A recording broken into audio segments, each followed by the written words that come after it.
Hello students. आज हमारी class का जो टॉपिक है वो है लेसन 20 भक्ति के पद, पार्ट 20 भक्ति के पद। देखो, भक्ति के पद होता क्या है। भक्ति जो हम साधना करते हैं, ईश्वर से प्रार्थना करते हैं, उनकी हम जो है तहे दिल से अपने मन में सच्चे मन से उनकी स्तुति करते हैं, उसे ही हम क्या कहते हैं, भक्ति। और पद अर्थात भक्ति के रूप में जो भी पद, जो बड़े बड़े संत महात्मा जो रहे हैं, कवि रहे हैं, उनके द्वारा जो है स्तुति अर्थात ईश्वर के प्रति की गई स्तुति को शब्दों के माध्यम से लिखना ही क्या कहलाता है, भक्ति के पद कहलाता है। चलो आइए हम देखते हैं सबसे पहले शब्द ज्ञान अर्थात शब्दों का अर्थ। देखो, सबसे पहले बात आती है सुमिरन। सुमिरन का अर्थ क्या होता है, स्मरण करना। सुमिरन का अर्थ क्या होता है, स्मरण करना। ज्ञान, ज्ञान का अर्थ होता है ज्ञान, नॉलेज, जिसे बोलते हैं जानकारी। मोल, मूल्य। म्यान, तलवार की खोल जिसमें म्यान रखी जाती, म्यान में तलवार रखी जाती है जो लकड़ी की बनी होती है, ठीक है। निंदिए, निंदा कीजिए, ठीक है। पायन, पैरों के नीचे या पायन यानी पैरों में। तर, नीचे। पीर, पीड़ा यानी दुख। मनुआ, मन। चहु यानी चारों ओर, दिशाओं में। गोविंद, भगवान। बलिहारी, वार देना, न्यौछावर कर देना। बेलरी, बेल। फिर देखिए व्यापार, सामान का खरीदना बेचना। हांडी, एक प्रकार का बर्तन होता है, ठीक है, पात्र होता है मिट्टी का। काठ, लकड़ी होती है। हिय, हिय को हृदय कहा जाता है। हेत, अहेत, हितकर भी होना चाहिए और अहेत कर नहीं होना चाहिए। आरसी, इसे शीशा या दर्पण बोला जाता है। उजेरो, उजाला कहा जाता है। ठाऊ, स्थान के लिए आता है। निदान, अंत में जो है उसका निदान उपचारात्मक किया जाता है। पाहुन यानी अतिथि मेहमान, बोलते हैं ना, पाहुना आ गया, पाहुना वो। निशी यानी रात होती है। लेखा, भाग्य या नियति होती है, कहते ना तो ये लिखा हुआ है भाग्य में। बेगर जी, बिना स्वाद के। बिरले, हजारों लाखों में एक। बिरले का मतलब क्या होता है, तो हजारों लाखों में एक, जैसे टाटा बिरला होता है तो बिरला यानी, तो बिरला यानी हजारों लाखों में एक, ठीक है। पीछे यानी बाद में। हंसाए, हंसी का पात्र बनना। चलो आइए हम पढ़ते हैं भक्ति के पद। देखो, प्रस्तुत दोहा संकलन में कवि कबीर वृंद व गिरधर के दोहों व कुंडलियां संकलित है। देखो कौन कौन से कवि हैं इसमें, कबीरदास जी हैं, कवि वृंद है और गिरधर के दोहे और कुंडलियां संकलित है। इन दोहों व कुंडलियों में जीवन की कुछ व्यवहारिक यानी व्यवहार में अपनाने वाली, जो हम व्यवहार में अपनाते हैं, नीति, नीति से संबंधित मोरल, कुशल अनुभव, सिद्ध बातें रोचक ढंग से कही गई है। देखो सबसे पहले हम देखते हैं, दुख में सुमिरन सब करे, सुख में करे न कोई। जो सुख में सुमिरन करे तो दुख काहे को होए। देखो ये बहुत अच्छी बात कही है यहाँ पर, ठीक है, कबीरदास जी के द्वारा, कि दुख में सुमिरन सब करे। ईश्वर को दुख में सभी याद करते हैं, अरे ईश्वर बहुत बुरा हुआ, बहुत दुख पड़े हुए हैं, है ना, तू देखता भी नहीं है, तो हमारी ओर देख, हमारे दुखों को दूर कर। तो दुख में सुमिरन तो सभी करते हैं, याद सभी करते हैं ईश्वर को। सुख में करे ना कोई, कोई भी व्यक्ति जो है सुख में ईश्वर का स्मरण नहीं करता है। जो सुख में सुमिरन करे, अगर कोई व्यक्ति जो सुखी जीवन व्यतीत कर रहा है लेकिन फिर भी ईश्वर को याद करता है, तो दुख काहे को होए, तो उसके जीवन में किसी प्रकार की, उसे किसी बात का कोई दुख नहीं होता है, अर्थात उस पर ईश्वर की सच्ची जो है वो अनुकंपा होती है, आशीर्वाद उस पर बना रहता है, ठीक है। जाति न पूछो साधु की, पूछ लीजिए ज्ञान। मोल करो तलवार का, पड़ा रहने दो म्यान। यहाँ कहा गया जाति न पूछो साधु की, साधु की आप जाति मत पूछो, पूछ लीजिए ज्ञान, उससे ज्ञान पूछ लीजिए, अनुभव की बातें पूछ लीजिए। जाति पूछ के क्या करोगे आप उसका, है ना। मोल करो तलवार का, पड़ा रहने दो म्यान से हमें कोई मतलब नहीं है कि म्यान कितनी अच्छी चमकदार है, हीरे लगे हुए हैं, है ना। हमें म्यान से थोड़ी ना काम है, युद्ध क्षेत्र में तो क्या काम आती है, तलवार काम आती है। ऐसा तो नहीं म्यान लेके चले जाए उससे युद्ध लड़ ले, नहीं। वहाँ पर मोल करो, तो मोल करना है यानी आपको जो है अनुभव लेना है, जो महत्व है रखता है वो क्या है, तलवार है। तो तलवार का मोल करना है, म्यान का नहीं। अर्थात हमें जो जीवन में लक्ष्य हमने धारण किया हुआ है, जो साधन हमें अपनाने हैं, वही साधन और वही लक्ष्य हमें प्राप्त करना है, क्योंकि उसी के माध्यम से अपने जीवन को साध्य के रूप में बना सकते हैं। अगला है तिनका कबू न निंदिए। तिनका यानी एक छोटी सी वस्तु का, अर्थात छोटी सी, चाहे वो कोई तिनका ही क्यों ना, यानी हमें किसी को भी छोटा नहीं मानना चाहिए। तो तिनका कबू न निंदिए, तिनके की जैसे तिनका होता है उसकी कभी भी निंदा मत करो। अरे छोटा सा तिनका क्या है, जो पायंतर होए, जो पैरों के नीचे आ जाता है। कबहू उड़ी आंखन परे, क्या पता कब हवा चले और उड़ करके आंखन परे, आंख में चला जाए। पीर घनेरी होए, तो दुख भयंकर होता है। जैसे कोई तिनका मारे आंख में चला जाता है, अरे बहुत भयंकर जो है दुख होता है, शारीरिक दुख होता है ना।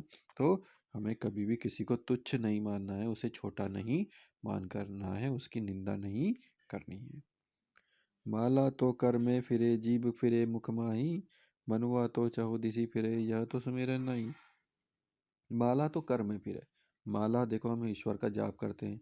आपने देखा हो कई व्यक्ति, कई साधु संतों के हाथ में माला होती है, एक एक मोती को वो जो है काउंट करते जाते हैं और मंत्रों का जाप करते रहते हैं। तो जो है कुछ व्यक्तियों के लिए कहा गया है जो नियमित रूप से करते हैं, तो वो लेकिन कभी कभी उनके मन में जो है उनका मन भटकता है, तो वो माला तो फिर रही है, मुंह पर जो है ईश्वर का नाम भी आ रहा है, लेकिन माला तो कर यानी हाथ में फिर रही है। राम राम राम जीव करे मुख माही, मुख पे क्या है, राम का नाम भी आ रहा है। मनुआ तो मन, ये मन तो चार दिशाओं में फिर रहा है आपका, है ना। और यह तो सुमिरन है, लेकिन इस बात का तो आपको पता ही नहीं है ना। जैसे ये व्यक्ति जो है वो रे राम के नाम के जप कर रहा है, लेकिन पास वाला व्यक्ति जो ठोकर खा गया है, तो ये हंस दिया है, देखो ये हंस गया है, इसका मतलब इसका मन जो है वो यहाँ राम में नहीं है, बल्कि इसके क्रियाकलापों में है। ठीक है।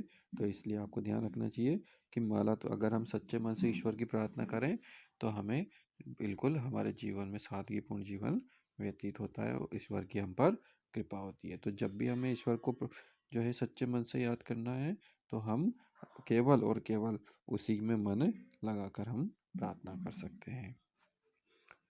गुरु गोविंद दो खड़े, काके लागू पाए, बलिहारी गुरु गोविंद, बलिहारी गुरु आपने गोविंद ये बताया। तो बहुत अच्छी बात की है। गुरु गोविंद दो खड़े, गुरु जी भी खड़े हुए हैं सामने और गोविंद यानी ईश्वर भी खड़े हुए हैं। अब शिष्य क्रिया में किसके लागू पाए, मैं सबसे पहले किसके चरण स्पर्श करूं? गुरु जी के करूं तो भगवान बुरा मान जाएंगे, और गुरु जी और भगवान के करूं तो गुरु जी कहेंगे अरे यार, मैं गुरु जी तो सिखाने वाले हैं।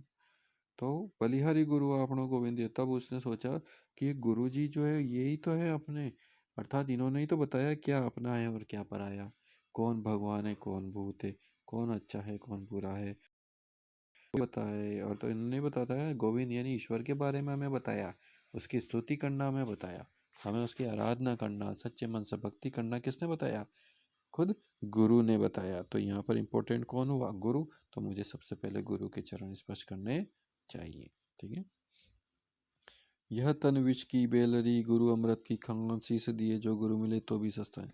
यह तन विष की बेलरी है, अर्थात ये जो हमारा शरीर है ये क्या है, एक विष की बेल के समान है। गुरु अमृत की खान, और जिसकी क्या है खान, क्या है, गुरु है। शीश दिए जो गुरु मिले, अगर हमें शीश देना अर्थात हमें अपने प्राणों का बलिदान देकर भी गुरु मिले, तो भी वो सस्ता जाना। अर्थात जीवन में अगर किसी को सच्चे गुरु मिलते हैं, तो वो उस बहुत ही भाग्यशाली होता है। अर्थात व्यक्ति को अगर गुरु मिले, जो है कब मिले, अगर उसे अपना शीश यानी अपने जीवन का बलिदान करना पड़े और गुरु मिले, तो भी उस व्यक्ति को वो सस्ता ही जान पड़ता है। तो भी वो क्या है, शीश दिया इसका मतलब नहीं है कि आपने बहुत बड़ा बलिदान दिया, बल्कि वो भी छोटा माना जाएगा।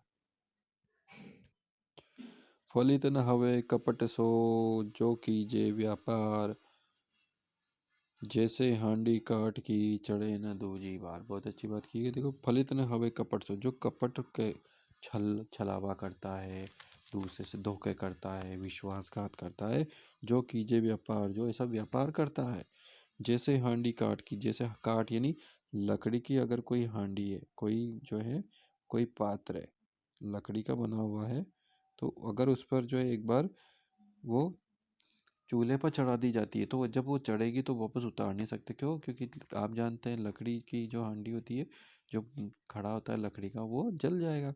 तो ये कपट से किया हुआ व्यापार भी उसी समान है, जैसे काटी हांड की चढ़े न दूजी बार, जो दूसरी बार चूल्हे पर वापस नहीं चढ़ सकती है, ठीक उसी प्रकार कपट करके अगर कोई व्यक्ति व्यापार करता है तो उसके साथ कोई दूसरा व्यापार करने के लिए तैयार नहीं होगा।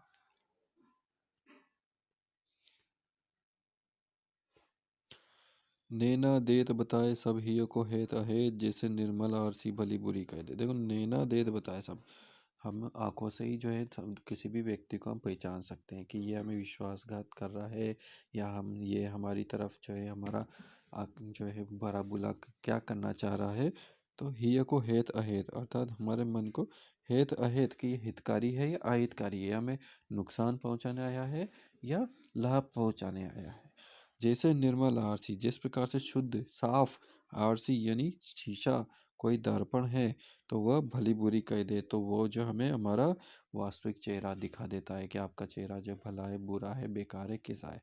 ठीक उसी प्रकार जो है नैना यानी आंखें ये बता देती हैं कि उसके ही है, उसके मन में क्या बात है, आपके लिए हितकर है या अहितकर है। ठीक है। सब देखे पे आपनो, दोष न देखे कोई, करे उजरो दीप पे तेरे अंधेर होए। सब देखे आपनो, सब अपने ही अपना देखते हैं। ठीक है। दोष न देखे कोई, कोई भी दूसरे दोष नहीं देखता, अरे मेरा अंदर ये दोष है, और भी छिपाने का कोशिश करते हैं। करे उजेरो दीप तेल, उजाला तो जो है एक दीपक करता है। देखो, दीपक खुद उजाला कर रहा है, कर रहा है नहीं कर रहा है, कर रहा है ना।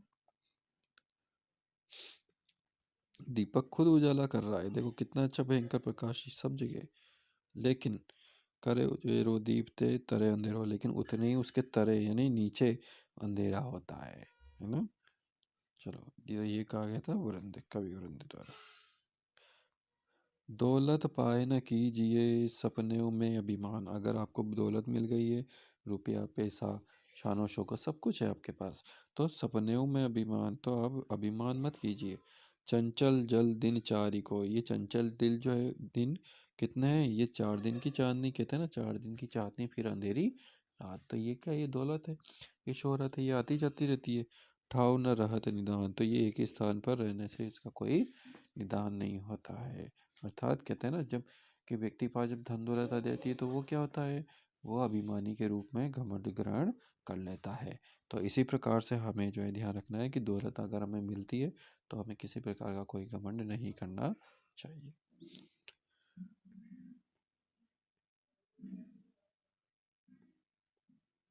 ठाव न रहत निदान, जियत जग में यश लीजे, मीठे वचन सुनाए विनय सब ही सो कीजिए।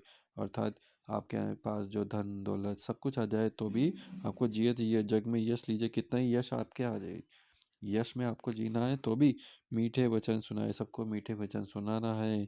विनय सब ही सो कीजिए, और सबसे विनय प्रार्थना अच्छे मन से ही करनी है। ठीक है। कहा गिरधर कबीराय, अरे यह सब घर दौलत, पाहुन निशी दिन चारी रह सभी के दौलत।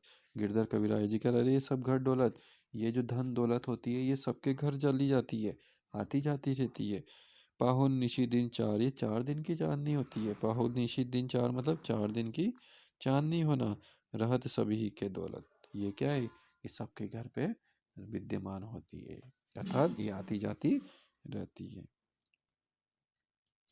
साईं यही संसार में मतलब का व्यवहार, देखो बहुत अच्छी कही, है साईं है ईश्वर, इस संसार में मतलब का व्यवहार बहुत है।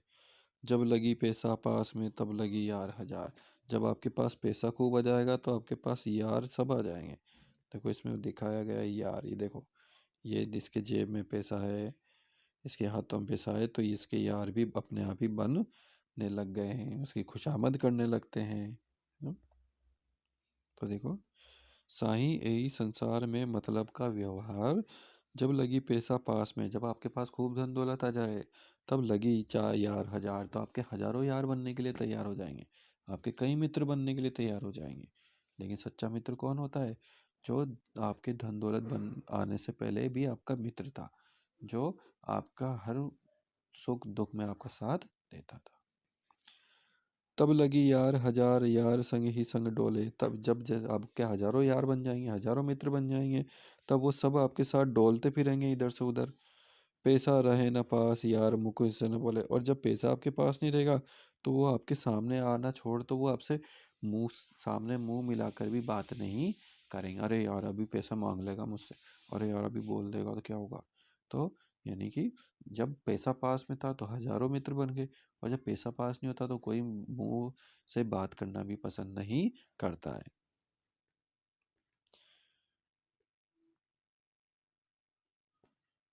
कहा गिरधर कविराय जगत का यही लेखा। गिरधर राय जी कह रहे हैं कि जगत का ये लेखा, इस संसार का यही लेखा है, यही नियति है, यही भाग्य है।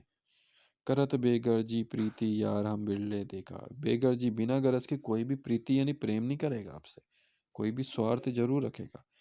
यार हम बिरले देखा, अर्थात बिरले मतलब बहुत यश प्राप्त व्यक्ति, बहुत दौलतमंद व्यक्ति, बहुत बड़ा आदमी, उनको देख करके कई व्यक्ति जो है आपके यार बनने के लिए, आपके मित्र बनने के लिए, सखा बनने के लिए खड़े हो जाते हैं।